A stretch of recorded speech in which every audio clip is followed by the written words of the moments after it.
Muy buenas noches, bienvenidos a una nueva emisión del Desorden Mundial. El programa internacional es de Crónica HD. Hoy todos de acá, sin bibliotecas de fondo, pero de casa. Crónica a tu casa. Para contarte que, bueno, vamos a estar hablando, entre otras cuestiones, sobre los desaparecidos en México y cómo ahora se busca a esos desaparecidos. Una tragedia común de toda la región, pero muy patente en México y con sus particularidades. 75.000 desaparecidos. Esperanos un ratito y te contamos de qué se trata y de qué manera los están buscando. Vamos a estar hablando también de Bollywood, que no solamente es Hollywood con B, esa B es de Bombay, es de una de las ciudades de India donde se producen 2.000 películas al año. ¿Y cómo son esas películas? Esperá que te contamos porque creo que terminás bailando vos también. Vamos a dar una vuelta al mundo, como siempre, para contarte todas esas cuestiones que se nos pueden haber escapado, pero que no escapan al desorden mundial, eso seguro.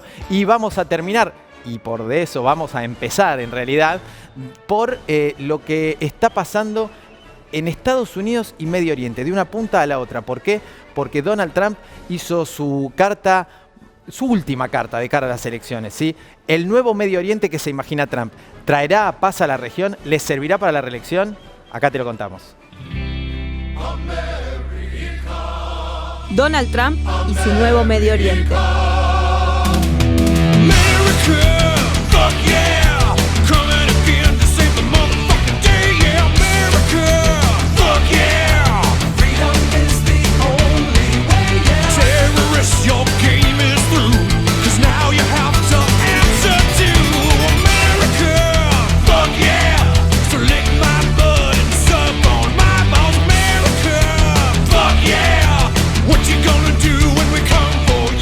Faltan menos de 2 meses para las elecciones presidenciales en Estados Unidos y Donald Trump se esfuerza por cosechar logros en materia de política exterior. Una de las últimas jugadas es el anuncio de un acuerdo histórico para Medio Oriente, con el que se anotó una victoria en el plano internacional. Estados Unidos se convirtió en el mediador de un acuerdo para establecer relaciones diplomáticas entre Israel y 2 países árabes, Bahrein y los Emiratos Árabes Unidos. We announced the establishment of a full and formal peace between Israel and the UAE. It includes the mutual opening of embassies, direct flights, and many, many other bilateral agreements. En una región donde los acercamientos y los rechazos se mueven al compás del histórico conflicto palestino-israelí, los países árabes no reconocen al Estado de Israel. Es por eso que los gobiernos de Bahrein y Emiratos explicaron que como contraparte de la normalización de las relaciones con Tel Aviv, el gobierno de Benjamín Netanyahu postergó por el momento sus planes de anexión de parte de territorios donde actualmente residen los palestinos. Lo cierto es que llegando al final de su mandato, Trump no tiene grandes logros para mostrar en materia de política exterior. Las promesas hechas a sus votantes acerca de ampliar el muro fronterizo con México o de poner fin a las guerras interminables de Irán y Afganistán quedaron a medio camino. Desde el inicio de su presidencia en 2017, Trump tomó decisiones internacionales que tendieron a romper el incipiente equilibrio multilateral construido durante la era Obama. En 2018, Trump tomó la decisión unilateral de abandonar el pacto que la gestión Obama había firmado 2 años antes con la República Islámica. The fact is, this was a horrible, one-sided deal that should have never, ever been made. The Iran deal is defective at its core. Ese acuerdo buscaba frenar el desarrollo del programa nuclear iraní, que según Washington escondía objetivos bélicos. A cambio, Estados Unidos ofreció el levantamiento de las sanciones financieras y comerciales que había impuesto contra el régimen de los ayatolás. Pero Trump pateó el tablero y alejó el horizonte de paz en una de las regiones más convulsionadas del mundo. Por más que hayan sido presentados como un logro histórico para la paz, los acuerdos firmados recientemente entre Israel, Bahrein y los Emiratos Árabes parecen perseguir un objetivo más básico: ponerle un freno a la influencia iraní en la región. Irán es el enemigo común que tienen todos los actores involucrados y también es el rival de Arabia Saudita, el jugador más importante en el tablero de Medio Oriente. We are Americans and we never back down, we never give in, and we never give up, and we will never yield defense of our nation. We love our nation. We will only fight to win. La política aislacionista de Trump y sus métodos extremos contra sus enemigos son criticados a nivel global. Pero esto no implica que los aliados históricos se distancien de los Estados Unidos, y el rol de la potencia en el plano internacional sigue siendo central para inclinar la balanza en escenarios complejos como el de Medio Oriente. Pero lo cierto es que en estas elecciones estadounidenses pesan más los temas de política doméstica como la gestión del coronavirus o el desempleo. ¿Dará resultado la estrategia de Trump para posicionarse como un personaje merecedor del Premio Nobel de la Paz? ¿O será interpretado por sus compatriotas como una maniobra para distraerlos de los verdaderos problemas? Suele decirse que las elecciones en Estados Unidos no solo deciden las políticas domésticas del gran país del norte, sino, y muy especialmente, las que ocurren fuera de Estados Unidos e incluso en otros continentes, como es Medio Oriente. Y de esto nos va a hablar María Constanza Costa. ¿Qué tal, Costi? Hola, Javi, ¿cómo estás? Buenas noches. Sí, es algo tradicional, ¿no?, en la política de Estados Unidos, que en la recta final los presidentes empiezan a preocuparse por dejar su legado en política exterior. Claro. Se van dando cuenta que no hay mucho para mostrar, sobre todo en el caso de Trump, que lo único que hizo Trump, digamos, durante estos años fue desarmar el legado de Obama. Lo veíamos en el informe con el pacto nuclear con Irán, pero también hubo otro gran hito que Trump se encargó de congelar, que por ejemplo fue la normalización entre las relaciones entre Cuba y Estados Unidos, ¿no? Claro, incluso Obama, cuando él entra como Premio Nobel de la Paz, y ahora Trump también quiere irse postulado como un Premio Nobel de la Paz. Él quiere irse como un Premio Nobel de la Paz. Vamos a ver qué son, si tiene algún tipo de correlato con la realidad, porque Trump tiende también a tener ciertas fantasías que luego no se corresponden, pero lo cierto es que Trump dinamitó de alguna manera el multilateralismo, ¿no? Esto que veíamos también en el informe, los consensos. Pensá, Javi, se retiró del pacto contra el cambio climático, se retiró del Tratado Transpacífico, se retiró de una serie de organismos multilaterales, bueno, últimamente con la OMS, ¿no? O sea, cuando Estados Unidos se va, además se lleva determinados recursos, con lo cual desfinancia esos organismos. Uno de los principales, digamos, inversores, por así decirlo, o aportantes a esos fondos. Uno de los principales aportantes, exacto. Y además también lo que hizo Trump, por ejemplo, se reunió con Kim Jong-un, ¿te acordás? Sí, claro. Allá en Norcorea, en la península, cerca del paralelo 38, tuvo un montón de gestos donde él iba haciendo de manera unilateral lo que le parecía. El capítulo más importante, igual, es su pelea con China, esa guerra comercial que sigue avanzando. Que tuvo un episodio muy reciente esta semana, de hecho, en la Asamblea General de las Naciones Unidas. Ahí fue a ser amigos Donald Trump. Decía esto, y también lo que vamos a ver a continuación es qué es lo que le respondía el presidente de China, Xi Jinping. Mirá. As we pursue this bright future, we must hold accountable the nation which unleashed this plague onto the world, China. In the earliest days of the virus, China locked down travel domestically while allowing flights to leave China and infect the world. 面对疫情，我们要加强团结，同舟共济，要秉持科学精神，充分发挥世界卫生组织关键领导作用，推进国际联防联控，坚决打赢全球疫情阻击战，反对政治化、污名化。 Xi Jinping, que evidentemente estuvo mirando el desorden mundial, y por eso te hablaba de la Guerra Fría entre Estados Unidos y China.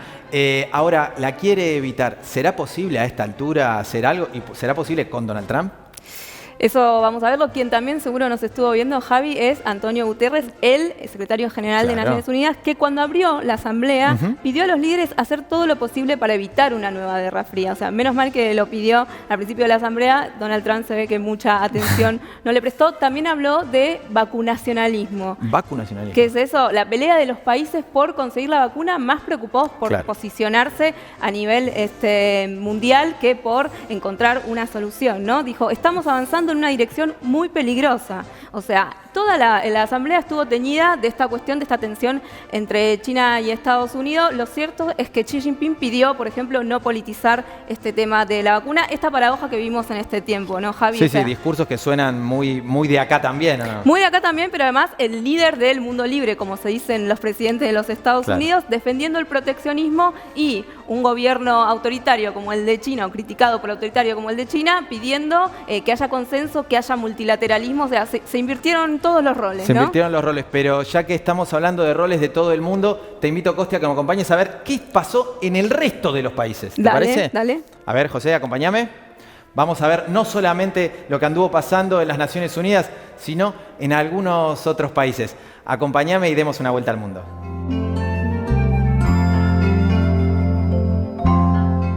Yo te quiero enseñar un fantástico mundo. Por eso ven, princesa, ven, príncipe, y deja a tu corazón soñar. Lo decía Ricardo Montaner, y tomo sus palabras para decir, yo te quiero mostrar cosas maravillosas. Por eso ven, princesa, ven, príncipe, a dar una vuelta con el desorden mundial. Nuestro primer alto de esta gira es en Barbados, esa isla caribeña que cambia de reina. Pidió el cambio. Sale Isabel, entra Rihanna. ¿De qué te estoy hablando? Bueno, hace 50 años que esa isla es independiente, pero todavía reconoce a la reina Isabel II del Reino Unido. Desde noviembre de 2021 va a ser una república, entonces ya no la va a reconocer más. Y ahí es donde aparecen los fanáticos de Rihanna. Rihanna, nacida y criada en Barbados, dicen, bueno, es nuestra oportunidad. La pregunta un poco que nos hacemos es si es más ridículo que Rihanna sea la reina o que todavía existan reyes en el siglo XXI. Pero vámonos del Caribe hacia España, donde la duda, o más bien el planteo es si lo que se está buscando es frenar al virus o segregar a las poblaciones marginadas. Y decimos así porque en plena medidas que se están haciendo por la segunda ola del coronavirus en Europa, encontramos que el epicentro en España es Madrid nuevamente. Y ahí el dilema es cómo hacer para restringir la movilidad. Sabemos que moviéndose la gente hay más contagios. Ahora, ¿por dónde empezó la presidenta de la Comunidad de Madrid, Isabel Díaz Ayuso?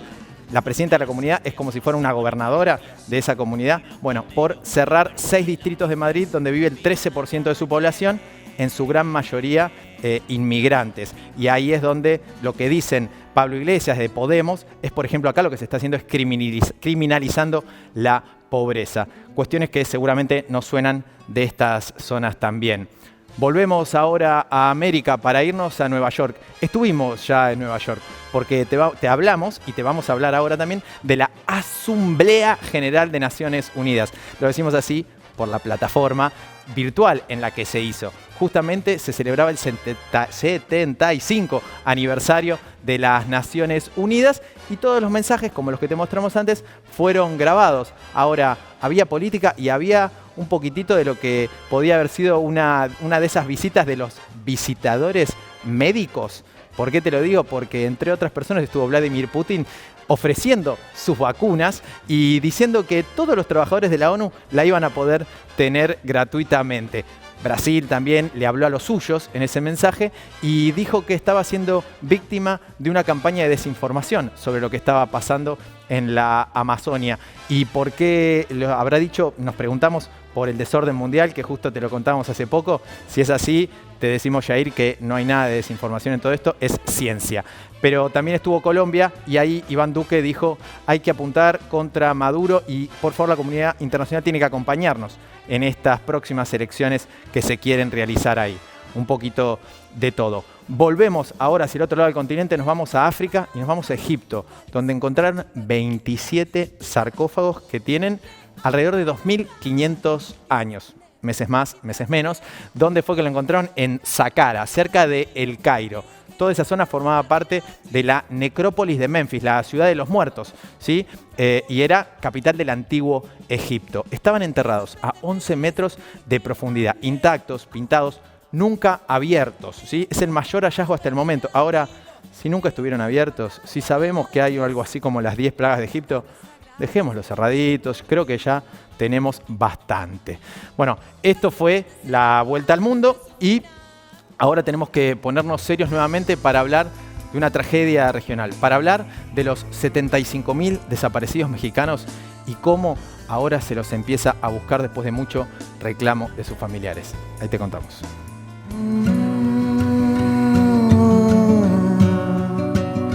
México busca a sus desaparecidos.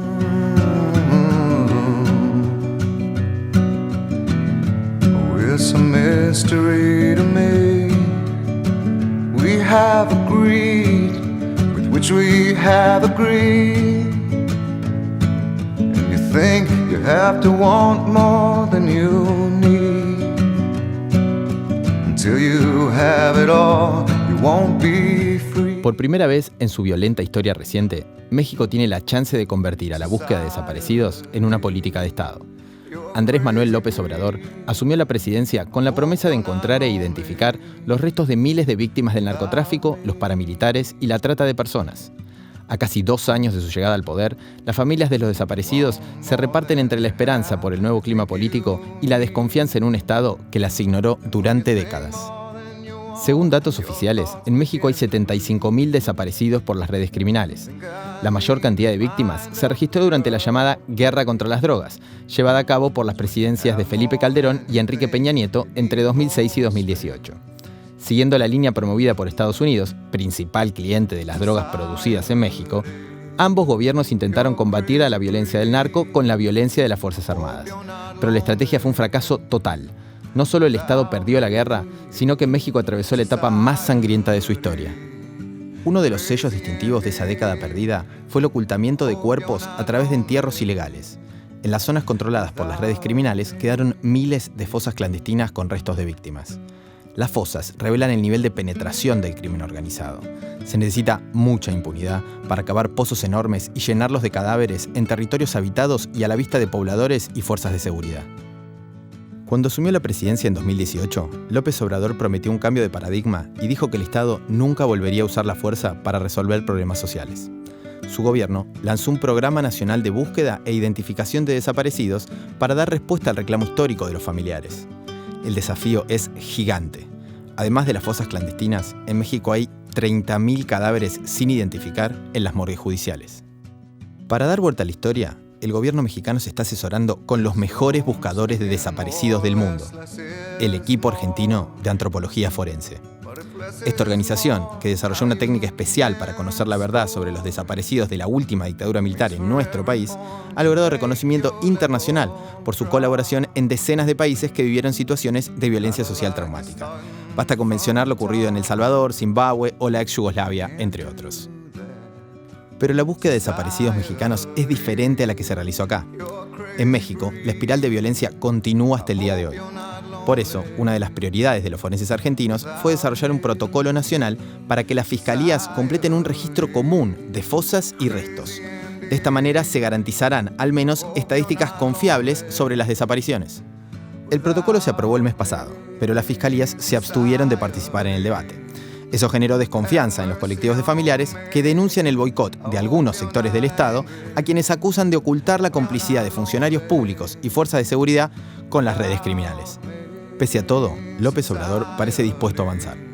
Hace poco reconoció la autoridad de la ONU para intervenir en casos individuales de desaparición forzada y el gesto alimentó la esperanza de los familiares.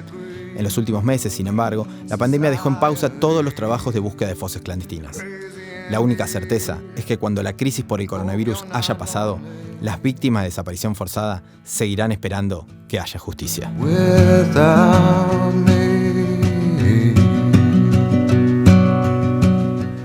Cuántas imágenes que nos resuenan tan familiares.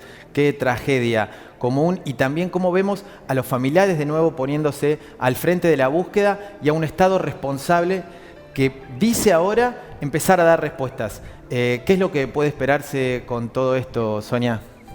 Hola Javi, buenas noches. Sí, los ojos del mundo están estos días en México porque se cumplen 6 años de la desaparición forzada de 43 estudiantes de la Escuela Normal Rural de Ayotzinapa durante la noche del 26 de septiembre y la madrugada del 27 de septiembre. Estos estudiantes iban en colectivos desde Iguala hacia la Ciudad de México para participar en la conmemoración de la masacre del 2 de octubre del 68 en Tlatelolco, cuando ellos mismos fueron víctimas de una masacre por parte de las fuerzas de seguridad mexicanas. Claro, cuando hablamos también de una tragedia que perdura en el tiempo, hablamos de esto, ¿no? Gente que iba a conmemorar una masacre y que termina siendo víctima de desaparición forzada. Exacto. Fueron interceptados en puntos distintos de la ciudad de Iguala, les dispararon, asesinaron a 3, hirieron otros tantos y desaparecieron a los 43. Y el Estado se ocupó de encubrir esta situación. Claro, esto es un poco lo que había salido últimamente, que el Estado había tratado de encubrirlo y los restos justamente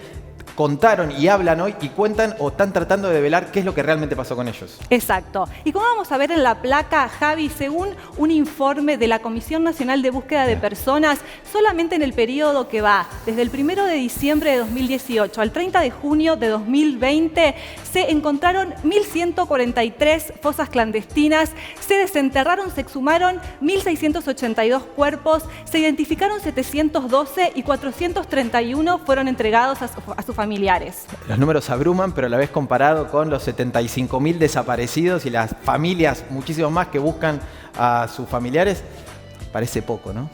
Sí, y esto está en algunos estados, en 5 estados está concentrado el 57% de las fosas clandestinas que se encontraron. Uno de esos estados es el estado de Guerrero, al que pertenece Iguala, donde desaparecieron a los 43. Muy interesante, Sonia, muchas gracias por esto y también para pensar las deudas que quedan combatir en esta democracia y sobre todo las promesas por cumplir. Te invito ahora a que me acompañes al último informe del día, ¿te parece? Dale, gracias, Javi. A ver, José, vení para acá porque los voy a invitar a conocer la historia de Bollywood, ese Hollywood con B. Bueno, eso que sucede en India y que dice más o menos así. Bollywood, el Hollywood de la India.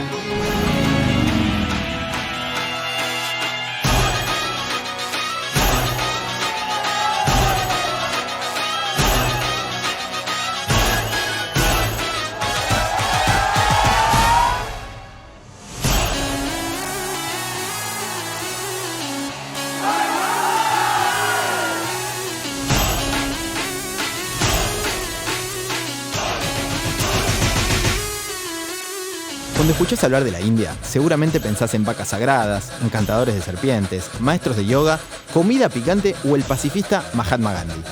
Pero ¿sabías que los indios tienen la industria cinematográfica más prolífica del planeta?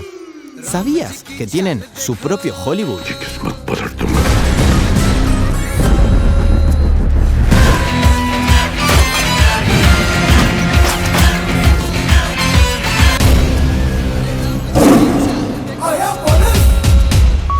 India es el mayor productor de películas y el mayor vendedor de entradas de cine en todo el mundo. Tiene un promedio de 2.000 estrenos por año y sus salas facturan unos $1.000 millones anuales. Como ves, no se anda con chiquitas. El fanatismo por el cine del pueblo indio se construyó alrededor de un estilo muy peculiar que en los últimos años también despertó el interés de la crítica y el público occidental. Para los indios, el cine tiene una influencia enorme en la vida cotidiana. Sus estrellas de la pantalla grande son vistas como modelos a seguir por millones de personas. Y en sus películas se refuerzan los valores y comportamientos que caracterizan a los habitantes de la mayor democracia del mundo. La definición de reglas propias para el cine indio viene desde tiempos coloniales. En esos años, el Imperio Británico impuso las primeras restricciones para garantizarse que sus colonias consumieran sus películas y no las de Estados Unidos. Por eso hablamos de Bollywood, con B de Bombay. Pero si hay algo que caracteriza al cine indio, son sus musicales, las canciones populares y los bailes típicos. Ese estilo tan característico nació como estrategia para llegarle al público de un país con varias lenguas oficiales y miles de dialectos. Además, realizan una combinación de géneros poco vista dentro de cada película. Así, un policial puede incluir al mismo tiempo pasajes de romance, comedia, drama y hasta acción. Y los temas reflejan las situaciones políticas de cada momento, como los roces con los ingleses tras el fin de la colonia o el conflicto limítrofe con Pakistán, luego de la división territorial entre ambos países. Ya consolidada como industria millonaria, el gran desafío de Bollywood en los últimos años ha sido adaptarse a un público cada vez más habituado a los consumos culturales globales, sin renunciar al mismo tiempo a la tradición cinematográfica propia. Al mismo tiempo, el Hollywood de la India dio un salto inédito al llegar a los mercados de Europa y Estados Unidos a través de plataformas de streaming como Netflix o Amazon.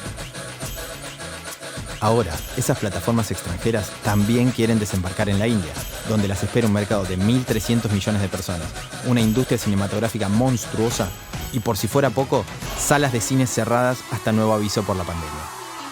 Bollywood no tendrá el glamour de su primo estadounidense, pero es un negocio redondo.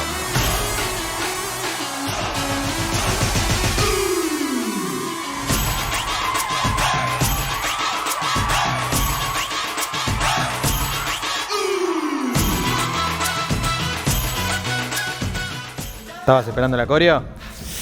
Me parece que por esta vez te vamos a dejar con las ganas. Me faltó el equipo y bueno, solo tampoco puedo. ¿Vos viste todo lo que son los indios?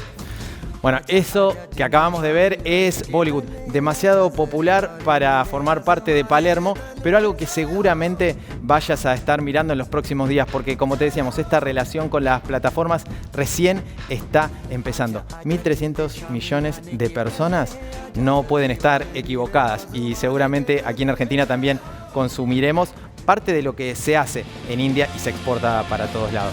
Contanos, ¿en dónde?